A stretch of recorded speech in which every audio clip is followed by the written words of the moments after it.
Hola mis queridos estudiantes de tercero medio, les habla la profesora Bárbara Jerez y nos encontramos en el video explicativo para que puedan realizar la ficha número 5. ¿Cuál va a ser el objetivo de esta clase? Va a ser leer comprensivamente textos líricos identificando características del modernismo hispanoamericano. Y les recuerdo que aún nos encontramos en la unidad 1, diálogo, literatura y efecto estético. La guía va a estar dividida en dos partes. La más larga, ¿cierto?, que es las características del modernismo hispanoamericano, y la segunda, que es más breve, son orientaciones de la ficha. ¿Qué vamos a ver entonces? ¿Qué voy a aprender? A leer comprensivamente textos líricos, ¿cierto? Van a leer un poema, pero además van a identificar en él características del modernismo hispanoamericano. ¿Para qué? Para conocer otras maneras de ver el amor, de ver la vida y el mundo, a fin de enriquecer mi idea. Es decir, además de, obviamente, saber lo que es el modernismo hispanoamericano, de leer un poema, ¿cierto?, van a enriquecer su conocimiento de mundo, leyendo, ¿cierto?, otras formas de concebir, de experimentar el amor, de experimentar la vida, y obviamente, ¿cómo? Leyendo comprensivamente y analizando los elementos del género lírico que ustedes conocen muy bien, y comprendiendo la naturaleza expresiva de la lírica, es decir, reconocer, ¿cierto?, que la poesía es una forma de expresión en sí misma, diferente a otras formas de literatura, y que ustedes logran evidenciar eso es importante como una forma, ¿cierto?, de percibir la estética en el arte, en realidad.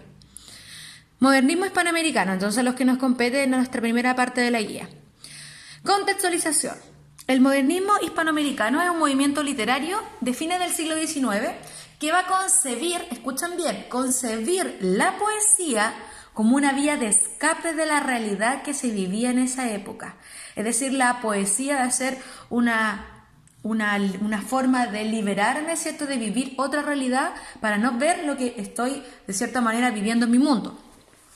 En este sentido, ¿cierto?, la creación poética era una respuesta al impacto que estaban sufriendo las sociedades a raíz de la llegada de muchos adelantos y nuevos estilos de vida que no eran fácilmente asimilables, como el surgimiento de las ciudades y la revolución industrial. O sea, tenemos acá una sociedad en pleno cambio, en plena industrialización, ¿cierto?, en avances científicos, en progreso puro. Lo que obviamente cambiar el estilo de vida radical debido a los avances, ¿cierto?, y el progreso de la sociedad de ese momento no es fácil asimilarlo y tiene repercusiones, ¿cierto?, en la forma en que los artistas van a percibir su realidad.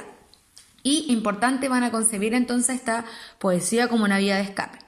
Los poetas de esta corriente intentaban alcanzar la máxima belleza en la construcción de sus poemas, motivar la imaginación del lector y la exploración de su interioridad. ¿Ya? O sea, van a trabajar el poema de una manera distinta, ¿cierto? Van a trabajar intencionalmente, conscientes, ¿cierto?, del proceso de creación de este poema para hacerlo intencionalmente más hermoso, ¿ya? Más precioso en el estilo del poema.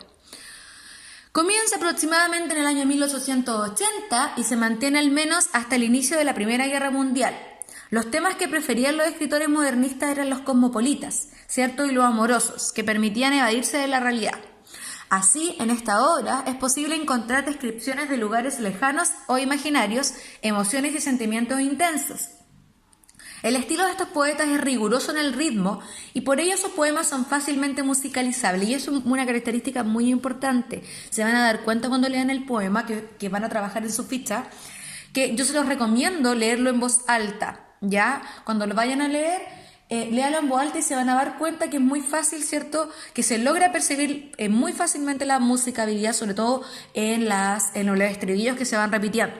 La estrofa es igual. Vamos a tener entonces, recapitulando, encontrar descripciones de lugares lejanos o imaginarios. Acuérdense que la poesía se vuelve una forma de evadir la realidad. Emociones y sentimientos intensos, ¿cierto?, pasionales. El estilo va a ser riguroso en el ritmo, van a ser fácilmente musicalizables, y el principal exponente de la lírica modernista fue el escritor nicaragüense Rubén Darío, que obviamente vamos a leer un poema de él, quien escribió una poesía que se caracterizaba por ser emotiva y detallista. ¿Cuáles son algunos aspectos relevantes, ¿cierto?, del modernismo hispanoamericano? Bueno, sinteticemos. Fue un movimiento literario que abarcó entre 1885 a 1915 aproximadamente, ¿cierto?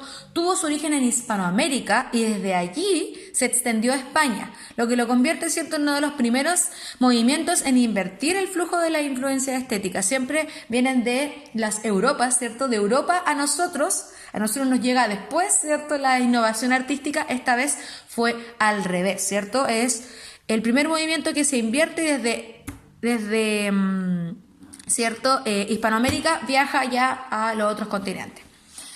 El modernismo hispanoamericano fue conocido gracias al gusto por el refinamiento expresivo, la búsqueda de la sonoridad del lenguaje y la pretensión de cosmopolitismo, que es la forma de vivir y pensar de las personas, ¿cierto?, que han viajado mucho, que conocen diversos países y culturas y consideran que cualquier parte del mundo es su patria, como abrirse al mundo, ese es el cosmopolitismo. Considerando también, se relaciona con el contexto de que estaba toda la sociedad en un cambio, ¿cierto?, a nivel del progreso, la revolución industrial, etc.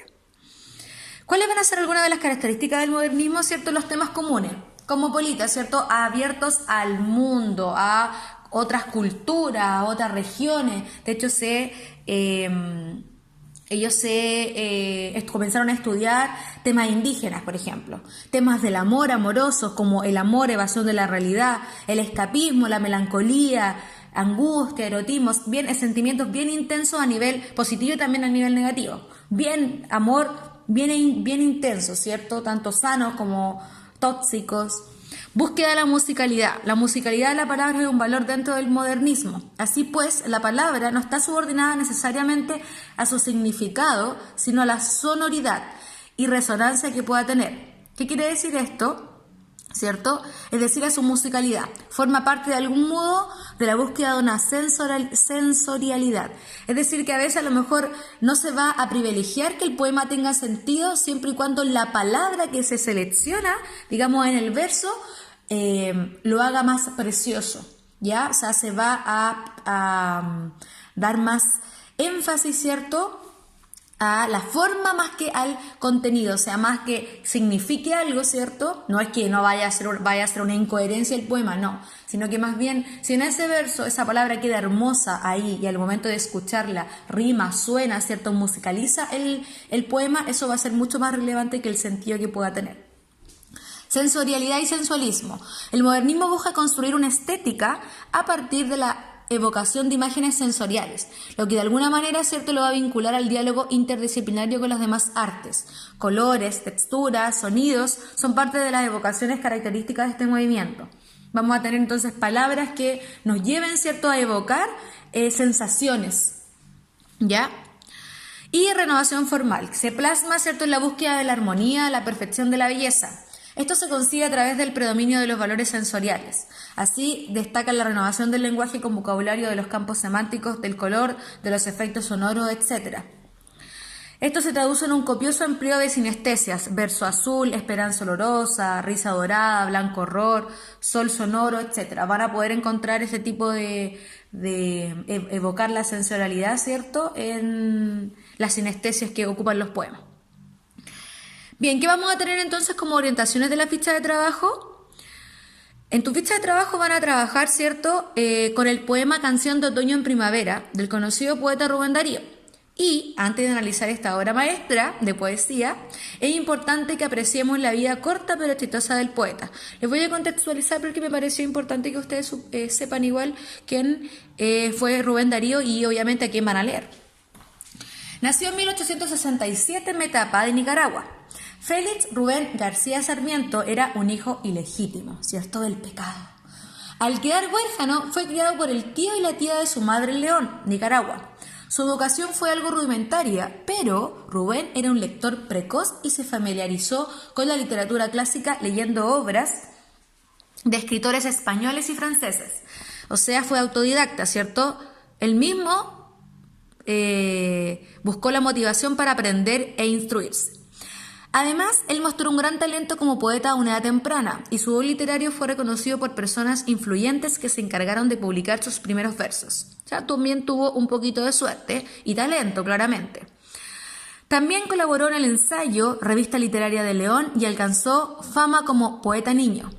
El Él poseía una superdotada memoria, gozaba de una creatividad y retentiva genial, y era invitado con frecuencia a recitar poesía en reuniones sociales y actos públicos. O sea, saltó muy joven a la fama, ¿cierto? Fue conocido muy joven, tenía mucho talento, pero también su éxito fue cortito. Falleció joven, me refiero. Y nos vamos entonces con respecto al poema. A ver, Canción de Otoño en Primavera es un poema de la colección Cantos de Vida y Esperanza, ¿cierto?, de Rubén Darío, de una obra maestra poética de Rubén Darío. Los temas de la juventud y el amor se van a destacar con facilidad en este poema. Asimismo, el poema no es fácil de leer y comprender al principio, pero con mayor esfuerzo de estudiar e interpretar, las ideas fundamentales pueden ser extraídas del poema. Ya, entonces, no quiero que se frustren al momento de leerlo porque, leen, no entendí de inmediato. No, dense el tiempo de hacerlo con tranquilidad. Entonces, se recomienda leerlo más de una vez, obviamente, en voz alta. Ya, léalo más de una vez, ya unas 3-4 veces, de verdad que van a entender mucho mejor. A medida que vayan leyendo, van haciendo al costado, ¿cierto? Notando al costado de la estrofa lo que ustedes van comprendiendo. Lo que ustedes comprendieron, ¿ya? Aunque sea un concepto o una idea. Luego van a leer las ideas de esa interpretación porque se les van a ir juntando al costadito del poema y van a considerar obviamente el momento de leer, intencionar la lectura considerando las características del modernismo. Ya, esas son mis recomendaciones. Un poema, como dice ahí, que trata el tema del amor, de la juventud. Y pues voy a mostrar su ficha para que sepan más o menos de qué se va a tratar. Acá está su ficha de trabajo, ¿cierto? ¿Cuál va a ser el objetivo? Leer comprensivamente textos líricos identificando características del modernismo hispanoamericano. Aquí está el poema, Canción de Otoño en Primavera. No es tan largo, mira, es acá. Y después viene la actividad. Y las preguntas son, ¿qué características del modernismo encuentran en el poema? Por eso es importante que lo lean más de una vez y que repasen antes las características, luego leen el poema. ¿Cómo describe el hablante lírico su personalidad? Usted ya sabe lo que es el hablante lírico, solo tiene que fijarse en cómo se refiere a sí mismo. Interpretación de versos, ¿cierto? Los tipos de relaciones amorosas, bueno, acá yo les voy a dar un tip, se describen 3 relaciones amorosas principalmente. Ya, yo les digo que escojan 2 y que digan cómo son, cómo las representan. Y marcar las estrofas, disculpen, que correspondan, ¿cierto?, a la mujer que mejor va a representar esta pintura. ¿Ya? Bueno, como les dije, se describen relaciones amorosas del hablante lírico, se describen mujeres, por lo tanto yo quiero que de esas 3 ustedes me digan cuál, ¿cierto?, representa mejor esta imagen, ¿cierto? ¿Cuál describe mejor esa imagen? Eso, jóvenes, esta es la ficha, espero que se encuentren muy bien. Les mando un abrazo gigante, cuídense mucho y nos vemos en la próxima cápsula de aprendizaje. Abrazos.